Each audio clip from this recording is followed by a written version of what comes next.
Khalid bin Waleed को दुनिया का सबसे ग्रेटेस्ट जनरल समझा जाता है। नेपोलियन, अलेक्जेंडर द ग्रेट और जूलियस सीजर जिंदगी में कभी न कभी कोई न कोई जंग जरूर हार चुके, लेकिन खालिद बिन वलीद दुनिया के वाहिद जनरल है जो अपनी पूरी जिंदगी में कोई भी जंग नहीं हारे। और ये सिर्फ मुसलमान नहीं बल्कि पूरी दुनिया मानती है। जंग के दौरान खालिद बिन वलीद के तरीके और प्लानिंग को आज भी हार्वर्ड और एक्सफोर्ड जैसी यूनिवर्सिटीज में पढ़ाया जाता है। लेकिन खालिद बिन वलीद के जंगों में आखिर ऐसी क्या खास बात कि आज 1400 साल बाद भी पूरी दुनिया इन्हें याद करती है। Let's find out. मुसलमानों के खलीफा अबू बकर रज़ियल्लाहु अन्हु के हुक्म पर खालिद बिन वलीद ने द ग्रेट प्रिजन एम्पायर पर हमला कर दिया और सिर्फ 18,000 मुसलमानों के साथ 40,000 की प्रिजन फौज को बहुत आसानी से क्रश कर दिया। उस जीत के बाद मुसलमान पहली दफा अरब से बाहर निकलकर एक ग्लोबल पावर बनने की तरफ जाने लगे, क्योंकि अब मुसलमानों ने अरब से बाहर प्रिजन एम्पायर के एक बहुत इम्पोर्टेंट प्रोविंस कुवैत को फतेह कर लिया था। जैसे ही ईरान के बादशाह को पता चला कि मुसलमानों ने इनकी फौज को बहुत आसानी से हरा दिया है, तो उन्होंने एक नई 40,000 की फौज खालिद बिन वलीद की तरफ रवाना की। लेकिन खालिद बिन वलीद ने कुवैत फतह करते ही डायरेक्टली अपने स्पाइस जासूसों को पूरे इलाके में फैला दिया था, ताकि हर खतरे का इन्हें पहले से पता चल जाए। ये स्पाइस हर तरफ फैल गए और बहुत दूर जाकर उन्होंने देखा कि प्रिजन एम्पायर की 40,000 की फौज बहुत तेजी से मुसलमानों की तरफ बढ़ रही है। तो खालिद बिन वलीद अपनी सारी फौज लेकर उस फौज की तरफ कुवैत से बाहर उबोला की तरफ जाने लगे। उबोला कुवैत से बाहर एक इलाका है जिसे आज के जमाने में इराक कहा जाता है। एक तरफ मुसलमानों की 17,000 की फौज खड़ी थी और दूसरी तरफ प्रिजन एम्पायर की 40,000 की फौज। प्रिजियन जनरल सामने आया और खालिद बिन वलीद को चैलेंज किया, लेकिन मुसलमानों की फौज से एक आम सिपाही ने जाकर उसे खत्म कर दिया। एक बार फिर प्रिजियन की फौज का जनरल जंग से पहले ही मारा गया, जिसके बाद दोनों फौजों ने एक दूसरे पर फुल स्पीड हमला कर दिया और बहुत सख्त जंग शुरू हुई। लेकिन प्रिजन फौज बहुत ज्यादा होने की वजह से आहिस्ता आहिस्ता बहुत सारे मुसलमान शहीद होने लगे, जिसकी वजह से पहली बार खालिद बिन वलीद ने मजबूरन मुसलमानों को जंग से बाहर हटने का हुक्म दिया और ऐसा लगने लगा कि मुसलमान फाइनली जंग छोड़कर भाग रहे हैं। ये देखकर प्रिजन फौज जीत की खुशी में बहुत तेजी से मुसलमानों का पीछा करने लगी। प्रिजन फौज मुसलमानों के पीछे इतनी तेजी से आई कि इनकी फौज के दो लाइन एक दूसरे से बहुत दूर हो गए। मुसलमान बिल्कुल सीधी लाइन में पीछे नहीं आ रहे थे, बल्कि एक दूसरे से दूर जा रहे थे। आखिरकार प्रिजन फौज मुसलमानों का पीछा करते करते एक दूसरे से इतने दूर हो गए कि वो कई छोटे छोटे ग्रुप्स में बट गए और इनकी फौज के दरमियान दो बड़े गैप्स बन गए और इस टाइम का खालिद बिन वलीद इंतजार कर रहे थे। अब अचानक खालिद बिन वलीद अपने हॉर्समैन को लेकर इन दो गैप से आगे बढ़े और प्रिजन फौज के सेंटर को घेर लिया और आहिस्ता आहिस्ता इन्हें क्रश करने लगे और फिर इस तरह बाकी फौज को भी क्रश कर दिया। प्रिजन फौज की पिछली लाइन ने ये देखा कि वो ये जंग हार चुके हैं, तो वो जंग छोड़कर भागने लगे। लेकिन as we know, उनका आर्मर हमेशा बहुत भारी होता था, तो ज्यादा दूर जाने से पहले ही मुसलमान इन तक पहुंच गए और इन्हें भी खत्म कर दिया। और इस तरह प्रिजन एम्पायर की एक और बहुत बड़ी फौज खालिद बिन वलीद ने क्रश कर दी। ये जंग कुवैत से बाहर इराक के अंदर हुई। मतलब अब मुसलमान कुवैत को फतह करने के बाद ईरान के दूसरे बड़े प्रोविंस इराक में एंटर हो चुके थे। अब यहाँ से आगे बढ़ना थोड़ा मुश्किल था, क्योंकि इराक और मदीना एक दूसरे से बहुत दूर थे और इराक में मुसलमानों की फौज को अपने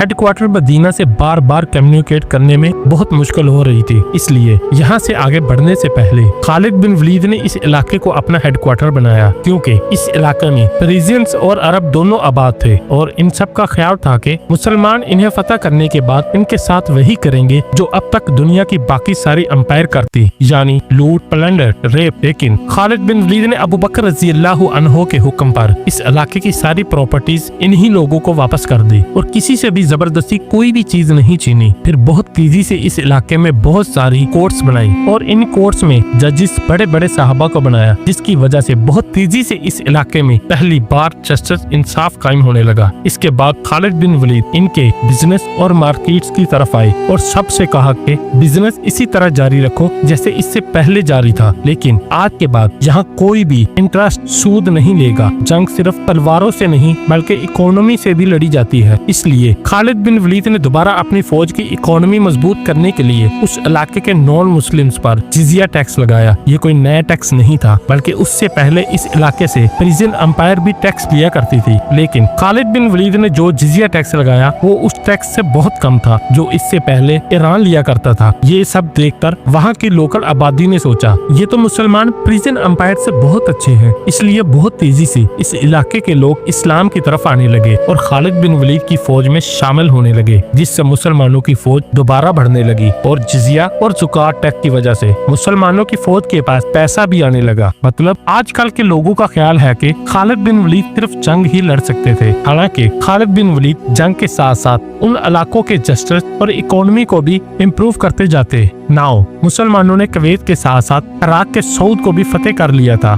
जो प्रिजन एम्पायर के लिए दूसरा बहुत बड़ा झटका था। जब प्रिजन एम्पायर के बादशाह को एक बार फिर खबर मिली कि उनकी एक और फौज मुसलमानों से बुरी तरह हार चुकी है, तो उन्होंने दोबारा प्रिजन एम्पायर के नॉर्थ और ईस्ट से 2 नई फौजें मुसलमानों की तरफ रवाना की और उन्हें इस जगह वलाजा में एक साथ मिलकर मुसलमानों को खत्म करने का हुक्म दिया। बट प्रिजन बादशाह हर तरफ से फौज जमा कर रहा था, सिवाय अपने वेस्टर्न बॉर्डर से, क्योंकि ये बॉर्डर रोमन एम्पायर के साथ टकराता था और उसे ये भी फिक्र थी कि कहीं रोमन एम्पायर इन सब का फायदा उठाकर प्रिजन एम्पायर पर हमला न कर दे। लेकिन रोमन एम्पायर ने कभी भी हमला नहीं किया, क्योंकि कुछ ही अरसा बाद मुसलमानों ने रोमन एम्पायर पर भी हमला कर दिया, जिसे हम इसी स्टोरी में एक्सप्लेन करेंगे, तो सब्सक्राइब। खालिद बिन वलीद ने जिन इलाकों को फतह किया, इनमें से बहुत सारे लोगों ने इस्लाम कबूल कर लिया और अब वो सारे लोग मुसलमानों के लिए स्पाइस और एजेंट बन चुके थे, जिसकी वजह से मुसलमानों की इंटेलिजेंस एजेंसी और भी ज्यादा स्ट्रॉन्ग होने लगी, क्योंकि ये नए मुसलमान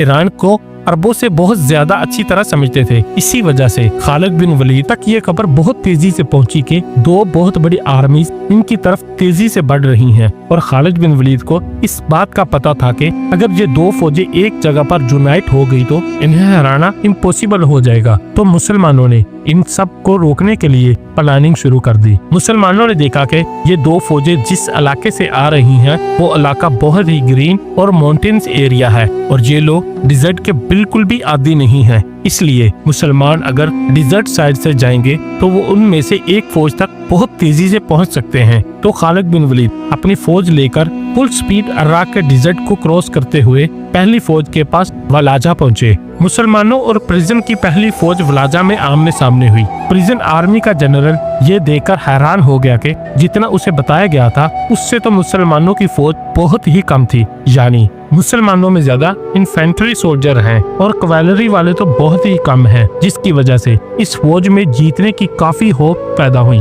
प्रिजन आर्मी से उनका एक चैंपियन सामने आया, जिसे उसकी बहुत बड़ी और स्ट्रॉन्ग बॉडी की वजह से प्रिजन फौज ने फारसी में एक मशहूर नाम दिया था, 1000 मर्द, a man equal to 1000। Khalid bin Walid उस चैंपियन से लड़ने गए और कुछ ही वक्त में उसे शिकस्त दी, जिसके बाद दोनों फौजें जंग के लिए तैयार हो गईं। लेकिन काफी वक्त गुजरने के बाद भी ईरान की फौज अपनी जगह पर ही खड़ी रही, क्योंकि वो ज्यादा से ज्यादा टाइम वेस्ट करना चाहते थे ताकि उनकी दूसरी फौज उनकी मदद के लिए पहुंच सके। मगर मुसलमानों का प्लान ये था कि इन्हें यूनाइट होने से पहले ही खत्म कर दिया जाए, इसलिए मुसलमानों की फौज बहुत कम होने के बावजूद खालिद बिन वलीद ने इन्हें अटैक का हुक्म दिया। मुसलमानों और प्रिजन्स की एक बार फिर बहुत सख्त जंग शुरू हुई और काफी देर तक ये समझना मुश्किल हो गया कि कौन सी फौज जीत रही है। लेकिन अचानक प्रिजन जनरल ने अपने फौज की लाइन को बदला और नए फ्रेश ट्रोप को आगे कर दिया। अब इनसे दोबारा लड़ने की मुसलमानों के पास बिल्कुल एनर्जी नहीं बची थी, जिसकी वजह से दोबारा बहुत सारे मुसलमान आहिस्ता आहिस्ता शहीद होने लगे। ये सब देखकर आखिरकार खालिद बिन वलीद ने मुसलमानों को रिट्रीट करने का हुक्म दिया। मुसलमान आहिस्ता आहिस्ता पीछे हटने लगे, हालांकि वो एक माउंटेन रेंज के करीब पहुंच गए, जहां से मजीद पीछे जाना इम्पॉसिबल था। अब ईरान की पूरी फौज ने मुसलमानों पर अटैक कर दिया, लेकिन अगर आप गौर से देखें तो मुसलमान सीधी लाइन में रिट्रीट नहीं कर रहे थे, बल्कि सिर्फ सेंटर ट्रॉप पीछे हट रहे थे, जबकि लेफ्ट और राइट मजबूती से खड़े थे। उस तरह आहिस्ता आहिस्ता जंग के मैदान पर एक सर्कल ट्रैप बनने लगा, जिसका प्रिजन को बिल्कुल भी अंदाजा नहीं था। जैसे ही सर्कल मुकम्मल हुआ और प्रिजन आर्मी इसके अंदर दाखिल हो गई, खालिद बिन वलीद ने एक सिग्नल दिया। अचानक प्रिजन आर्मी के पीछे से 4000 हॉर्समैन घुड़सवार फुल स्पीड से आगे बढ़े। याद है, ईरान के जनरल के सिपाही ने इसे बताया था कि मुसलमानों की तादाद बहुत कम है, जिस पर वो बहुत खुश था, लेकिन असल में मुसलमान कम थे ही नहीं। खालिद बिन वलीद ने जंग से पहले इन सब को प्रिजन आर्मी के पीछे हिडन पोजीशन में रखा हुआ था और वो सब खालिद बिन वलीद के एक सिग्नल का इंतजार कर रहे थे। इसके बाद मुसलमानों ने प्रिजन आर्मी को हर तरफ से ऐसे घेर लिया कि कहा जाता है कि एक भी सिपाही वहां से बच न सका। ये कोई पहली बार नहीं था कि खालिद बिन वलीद ने ये तरीका इस्तेमाल किया हो। उससे पहले जंगे उहद में भी उन्होंने मुसलमानों के खिलाफ यही चाल इस्तेमाल की थी। जब सहाबाए कराम रसूलुल्लाह सल्लल्लाहु अलैहि वसल्लम के हुक्म के बावजूद पहाड़ से नीचे उतर आए थे, और अब वही तरीका खालिद बिन वलीद ने प्रिजन्स के खिलाफ इस्तेमाल की।